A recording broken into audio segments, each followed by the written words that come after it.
خلک متل کوي و تندر په تلاش ولوېدو خرۍ د راموړې وړو. اصلاحات په قبایلو کېږي او جداګانې حیثیت زما ختمه. دا کشمیر په ټیزونو نه آزادېږي. تان میں کې ګرمه کې ممندو کې خیبر ایجنسۍ کې چاینه دوی ته ووایي چې موږ سپیک نشو کولی په ټرایبل کې. زما محنت کش غیر محفوظ دی، زما انجینیر غیر محفوظ دی. د هغې دپاره ډرامه جوړه کړه چې موږ په قبایلو کې اصلاحات کوو. منافقتو قوم سره ظلم کوو. کېدای شي هلته کې خلک څه د ملکانو نظام نه هم تنګ وو، څه د پروټیکلۍ نه هم تنګ وو. او سرتاج عزیز په شکل کې یو کمیشن جوړ شو. کمیشن راغی په ټرایبل کې مذاکرات وکړو د کاسلیسو خلکو سره، ملکانو سره، د پی سره. اف سی آر نظام نه خلک هسې هم تنګ وو. او هلته شوشه پرېښوده چې سلیب به هم د کال ورکوو. په دغه منطق په دغه دلیل سره سرتاج عزیز خپل رپورټ ویوړ چې په پاټا کې د اصلاحات وشي، اف سی آر نظام دې ختم شي، سی آر پی سی نظام دې راشي. خو دا تپوس کوم چې د سرتاج عزیز د کمیشن سره دا منډیټ نو چې د پاټا د ملاکنډ ډویژن خبره دې وکړي. ظلم شوی دی د قام سره، بې انصافي شوې ده. او د هغه وخت د 2018 د صوبایي اسمبلۍ د اخرني سیشن د اجلاس چې کم د صوبایي اسمبلۍ ممبران دي دا غداران ملاکنډ ډویژن دي.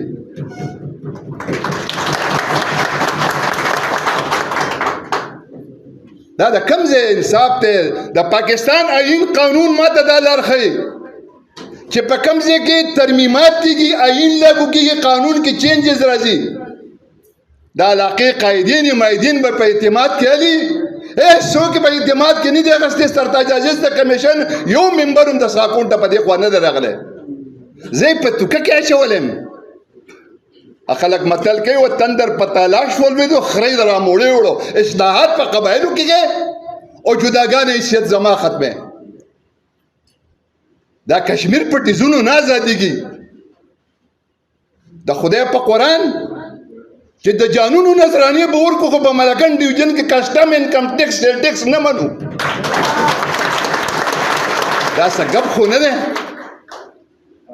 دا څه موږ د پاکستان فتح کړي یو. که دې پاکستان سوات نه مدغم کړی، دیري نه مدغم کړی، چترال، یقین وکړه دې ته علاقو ته به خلک په پاسپورټ او په ویزو راتلو. رحم د پړه کې نشته. الله دې دوی تباه او برباد کړي. طالبانیزیشن، فوجي اپریشن، سیلاب، زلزله، کرونا او ډینګي او بیا مصنوعي دهشتګردي.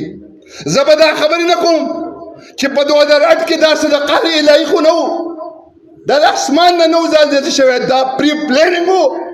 او 2008 کې چې کومه دهشتګردي راغله دا منصوبه و، ډرامه او فلم و. زما د خاورې، زما په معدنیاتو، زما په خوږو اوبو، زما په ځنګلاتو، زما په زمردو په کان د پینټاګون قبضه ده. غواړي دا پینټاګون چې په دې زه قابض شم. زما معیشت ته وینټیلیټر لګېدل دی او وینټیلیټر ته اکسیجن د امریکې لګېدل دی. زه د IMF غلام یم. او تاسو ګورئ چې په دې 25 کروڑ عوام کې یو وزیر خزانه معاشي ماهر نه و، اقتصادي ماهر نه و چې دا محمد اورنګزیب راوستو زما په اوږو کې نسو او وزیر خزانه مقرر. دا د IMF غلام دی، د وربلګ نوکر دی.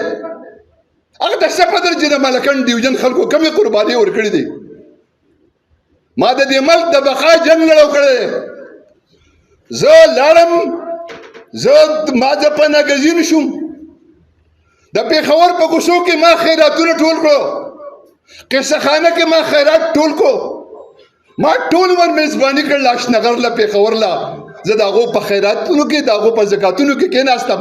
کیش کارت ته، وطن کارت ته، بېنظیر کارت ته دې ګرپ ریاست ودرولم. کله به د دوی په موږ رحم راځي؟ عزم پکار دی، سوچ پکار دی. مظلوم قوم چې منتشري تباهي بربادي راځي او چې مظلوم قوم متحدي سوکالي راځي، امن راځي.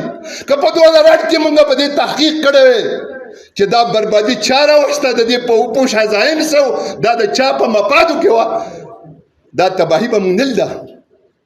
زما مړي اوس هم پاش اټک کې پراته دي، پېښور کې پراته دي. تاسو ګورئ په داسې ملک کې د کسټم انکم ټیکس سوچ کول چې هره ورځ پکې موږ 3 جنازې کوو. امن ماته بحال کا، د صحت سہولت، د تعلیم سہولت، روزګار مال رکا. کارخانې خو ټولې لاړې افغانستان ته، دوبۍ ته ورسېدې. د پاکستان خلک ټول خیراتیان شو، د دې ملک حکمرانان په خپل هم خیراتیان یې، د پاکستان ټول قوم خیراتي کو. الله دې تباہ برباد کړي. آمین. دا کم نظام د ځنګل قانون د دیوار سره لګولم. د قیامت علامات دي، د اسرافیل علیه السلام شپېلۍ ته انتظار دی. او تاسو نورې خبرې کوئ. زه زیات وخت نه لم، ډاکټر عباد به خبرې کوي. हो हुकूक मांगने से नहीं चीन कर हासिल होते हैं. मैदान ته به روزو، قرباني به ورکو. ما 3000 شهادتونه ورکړي دي. زه به په 45 روپۍ یونټ بجلی علم، او په کشمیر کې 3 کسانو وینه توی کړه، په 3 روپۍ یونټ ته په 1000 روپۍ تروړو ته وړي. غواړي دا د ریاست موږ د دیوار سره لګولیو. حوصلې مه بېلئ. مال چل لازم چې د ریاست حکمرانانو خلاف تحریک څنګه چلیږي. یوټیلیټي بل به ورته رکاو کم، د بجلی بل، د ګیس بل، د ټلیفون بل نه باندې جمع کوو.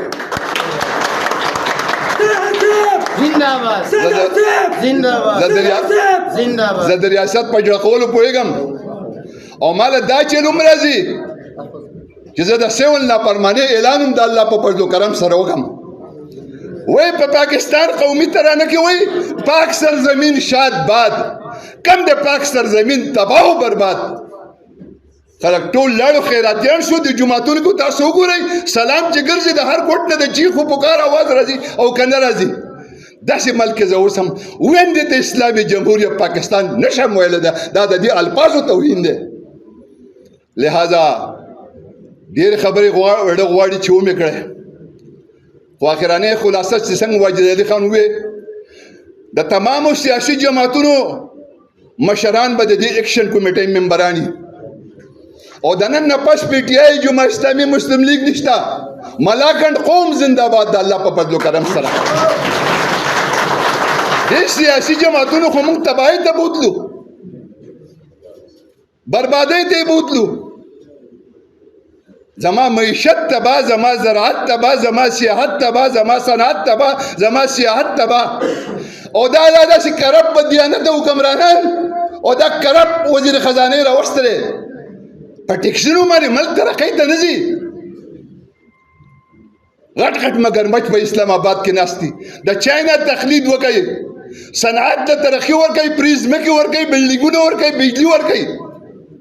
تاسو وګورئ چاینا نن په ټول دنیا باندې حکمراني کوي د الله په فضل و کرم سره. سوچ زموږ غلط دی، فکر غلط دی. تاسو وګورئ په 2024-25 کې 38 लाख کسانو د اسلامي جمهوریت پاکستان پرېښوده دی. آیا کې ګریجویشن ایم پی پی ایچ ډي کړي دا تللی 25 لک روپۍ یو حکمرانان له په جیب کې کړي، کلاس 4 ملازمت والے یو په کروڑو روپۍ بینکونو کې جمع کې بهر ملک ته خپل بچی لګي. دا ملک دی. ټول خلک په جړا دی. علما جاړي، تاجران، صنعتکار، دکانداران، غریبانان، مریضان، واړه د سکولونو د مدرسو، او حکمرانان. زما بچي ورځ ته ورځ خیراتي کېږي او د دوی بچي ورځ ته ورځ یرپتیان کېږي. ولې کېږي؟ لہذا خپلې خبرې ختموم. او ستاسو ټولو په اجازت سره د اتوار په ورځ روان، اتوار په ورځ په 2 بجې په نشاط چوک کې د دې موجوده کسٹم ایکٹ، انکم ټیکس، سیل ټیکس خلاف په انشاءالله احتجاجي جلسه کوو، او ټول سیاسي جماعتونه به زموږ سره شرکت کوي. او د هغې نه پس زه خپل تحریک مخ په وړاندې به انشاءالله دیر ته، ملکنډ ته، شنګلې ته، بونیر ته، باجوړ ته، چتراله پورې به انشاءالله بوځو. دعاګانې کوئ، حوصله مه بېلئ. جیل قید و بند زموږ د لارې لاستې رکاوټ نشي جوړېدی.